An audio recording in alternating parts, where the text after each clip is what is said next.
दोस्तों बहुत बहुत स्वागत करता हूं आप सभी का। देश की सबसे बड़ी अदालत सुप्रीम कोर्ट में बाबा साहेब भीमराव अंबेडकर जी की प्रतिमा लगी। विवाद नहीं हुआ, बवाल नहीं हुआ, लेकिन ऐसी क्या वजह है कि मध्य प्रदेश के ग्वालियर हाई कोर्ट में बाबा साहेब की जब मूर्ति लगने जा रही थी, मूर्ति लगने ही वाली थी, तो कुछ लोगों ने उसका विरोध शुरू कर दिया। उसके बाद वहां मूर्ति लगाने का जो मामला है वो अधर में लटकता हुआ नजर आ रहा है। दोस्तों, इस समय की सबसे बड़ी खबर यह है कि ग्वालियर में धारा 163 लागू कर दी गई है। कलेक्टर ने इसको लेकर एक आदेश जारी कर दिया है कि अब ग्वालियर में धारा 163 लागू रहेगी। याद रखिएगा, नया कानून आया है तो उसमें 144 163 कहा गया है, यानी कि 3-4 लोग एक साथ इकट्ठा नहीं हो सकते। कल आपने देखा होगा एक बहुत बड़ा कांड हो गया था ग्वालियर में। वो वकील जो बाबा साहेब की मूर्ति का विरोध कर रहा था, इसे तो आप पहचानते होंगे दोस्तों, यही वो वकील है जिसने ग्वालियर में सबसे ज्यादा बाबा साहब का विरोध किया। जब बाबा साहेब की प्रतिमा लगने जा रही थी तो इस व्यक्ति ने ये कहकर बखेड़ा खड़ा कर दिया कि ये कोई प्राइवेट प्रॉपर्टी है क्या। ये कहने लगा कि मुझे परमिशन दिलाओ, मैं भगवान की मूर्ति यहाँ लगाता हूँ। क्यों लगेगी बाबा साहब की प्रतिमा? ये प्राइवेट प्रॉपर्टियां हैं क्या? मेरे को परमिशन दिला दो, लाओ, मैं 90% वकील खड़े कर देता हूँ, मैं लगाता हूँ राम जी की प्रतिमा, लगा दो पर। दोस्तों, ग्वालियर हाई कोर्ट परिसर में डॉक्टर भीमराव अंबेडकर की प्रतिमा स्थापना को लेकर जो विवाद है इतना ज्यादा बढ़ गया कि 15 अक्टूबर को यहां पर जूता फेंको आंदोलन बुलाया गया था। हालांकि इस आंदोलन को अस्थायी रूप से स्थगित कर दिया गया है। इस बीच चंद्रशेखर आजाद ने इस जातिवादी वकील को तगड़ा जवाब दिया है। वहीं मोहन यादव सरकार ने मूर्ति के मामले पर एक बहुत बड़ा बयान दिया है। जब मुख्यमंत्री से पूछा गया कि अभी तक ग्वालियर हाई कोर्ट में मूर्ति क्यों नहीं लग पाई है, तो इसको लेकर इन्होंने एक चौंकाने वाला जवाब दिया है। वो जवाब क्या है दोस्तों, मैं आपको दिखाऊंगा, लेकिन सबसे पहले बात करेंगे चंद्रशेखर आजाद की। चंद्रशेखर आजाद इस समय इस पूरे मामले में बहुत ज्यादा एक्टिव नजर आ रहे हैं। खासतौर से जो भीम आर्मी के लोग हैं वो इसमें एक्टिव नजर आ रहे हैं। हालांकि भीम आर्मी के कई नेताओं की आलोचना भी हो रही है कि आखिरकार जब 15 अक्टूबर को जूता फेंको आंदोलन की घोषणा कर दी गई तो फिर जूता फेंको आंदोलन क्यों नहीं हुआ, पीछे क्यों हटे, सोच समझकर निर्णय क्यों नहीं लिया गया। अब इस पूरे मामले को लेकर चंद्रशेखर आजाद ने जो बयान दिया है उसकी बड़ी ज्यादा चर्चा है। चंद्रशेखर आजाद ने ऐसे जातिवादी वकीलों को मुंह तोड़ जवाब दिया है। उन्होंने कहा है कि पूरी दुनिया बाबा साहेब भीमराव अंबेडकर को संविधान निर्माता मानती है। ऐसे टुच्चे लोगों के कहने से कुछ भी नहीं होगा। हम संविधान दिवस मनाते हैं, राष्ट्रपति, प्रधानमंत्री, सुप्रीम कोर्ट के सीजेआई सब बाबा साहेब के सामने झुकते हैं।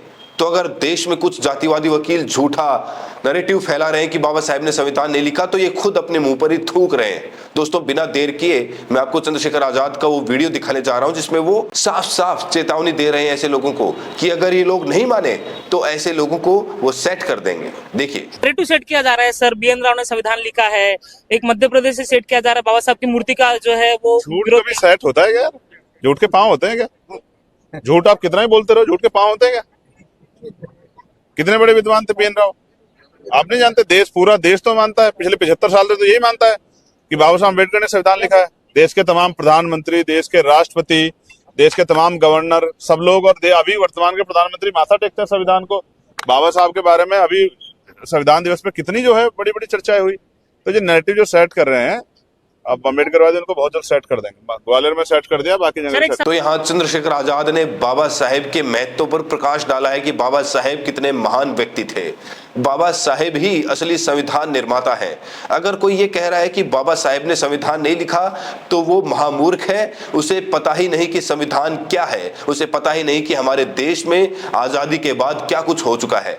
दोस्तों, ये जो ग्वालियर का वकील है जिसकी बार बार बेइज्जती हो रही है, ये बाबा साहेब को गंदा आदमी बोलता है। ये कहता है कि संविधान बाबा साहेब ने नहीं लिखा, बीएन राव ने लिखा। इसी के जवाब में चंद्रशेखर आजाद ने इसको जवाब दिया है। तो ये जो व्यक्ति अब पूरे तरीके से एक्सपोज हो चुका है। पहले इसने बाबा साहेब की प्रतिमा का विरोध किया, उसके बाद बाबा साहेब को गाली दी और अब बीएन राव को अपना पापा बताने लगे हैं। कुछ मुट्ठी भर लोग हैं दोस्तों, ज्यादा लोग नहीं है जो बीएन राव को संविधान निर्माता बताते हैं। अब बड़ा सवाल कानून व्यवस्था पर खड़ा हो रहा है कि ऐसी ऐसी बातें बोली जा रही हैं, संविधान निर्माता को यहाँ पर गाली दी जा रही है, लेकिन सरकार क्या कर रही है, बड़ा सवाल है। इस बीच दोस्तों क्या हुआ कि जो मोहन यादव सरकार है वो कांग्रेस पर बहुत ज्यादा आक्रामक है। उनसे जब पूछा गया कि भाई बाबा साहेब की मूर्ति ग्वालियर हाईकोर्ट में क्यों नहीं लग पा रही है, तो इसको लेकर वो जवाब दे रहे हैं और साथ ही साथ कांग्रेस पर क्या प्रहार कर रहे हैं दोस्तों, आपको बताना चाहता हूं। इस हेडलाइन को सबसे पहले आप देखिए। एमपी हाईकोर्ट की ग्वालियर पीठ में अंबेडकर प्रतिमा पर सियासत गरमाई, सीएम यादव ने कांग्रेस पर साधा निशाना। मुख्यमंत्री मोहन यादव ने कहा है कि कांग्रेस ने हमेशा अंबेडकर का अपमान किया। हमारे देशवासी, राज्य के लोग और सभी लोग कांग्रेस के झूठे दिखावे के बारे में जानते हैं। उन्होंने आरोप लगाया कि इस पार्टी ने सुनिश्चित किया है कि अंबेडकर अपने जीवन काल में किसी भी चुनाव में विजयी ना हो। उन्होंने कहा कि भारतीय संविधान के मुख्य निर्माता, समाज सुधारक अंबेडकर का जन्म 14 अप्रैल 1891 को मध्य प्रदेश के इंदौर जिले के महू में हुआ था। 6 दिसंबर 1956 को नई दिल्ली में उनका निधन हो गया था। मुख्यमंत्री ने दावा किया है कि जब अंबेडकर का दिल्ली में निधन हुआ तो उनका अंतिम संस्कार करने से भी कांग्रेस ने इनकार कर दिया, जिससे उनकी पत्नी को उनके पार्थिव शरीर को विमान से मुंबई ले जाने के लिए मजबूर होना पड़ा। कांग्रेस नेताओं ने उनकी पत्नी से उनके पार्थिव शरीर को ले जाने वाले विमान से किराया भी लिया। उन्होंने कहा कि कांग्रेस को अपने पापों के लिए माफी मांगनी चाहिए, इसने हमेशा अंबेडकर का अपमान किया है। चलिए एक बात मान लेते हैं कि कांग्रेस ने बाबा साहेब का अपमान किया, लेकिन अभी जो मध्य प्रदेश में अंबेडकर का लगातार अपमान हो रहा है, मोहन यादव जी, इसके लिए जिम्मेदार कौन है? इस सवाल का जवाब आप दीजिए। और दूसरा सवाल यह है कि ग्वालियर हाईकोर्ट में अभी तक बाबा साहेब की मूर्ति क्यों नहीं लग पाई, इसका भी जवाब आप दीजिए। मान लिया कांग्रेस ने बार बार बाबा साहेब का अपमान किया, लेकिन अब जो 2-3 महीने से लगातार मध्य प्रदेश में बाबा साहेब को गाली दी जा रही है, मूर्ति का विरोध तो हो ही रहा था। बीएन राव को संविधान निर्माता बताया जा रहा है, आपके ही कुछ समर्थक बताए जा रहे हैं, तो उन लोगों पर कार्रवाई आप क्यों नहीं कर रहे हैं? ये बहुत बड़ा सवाल है।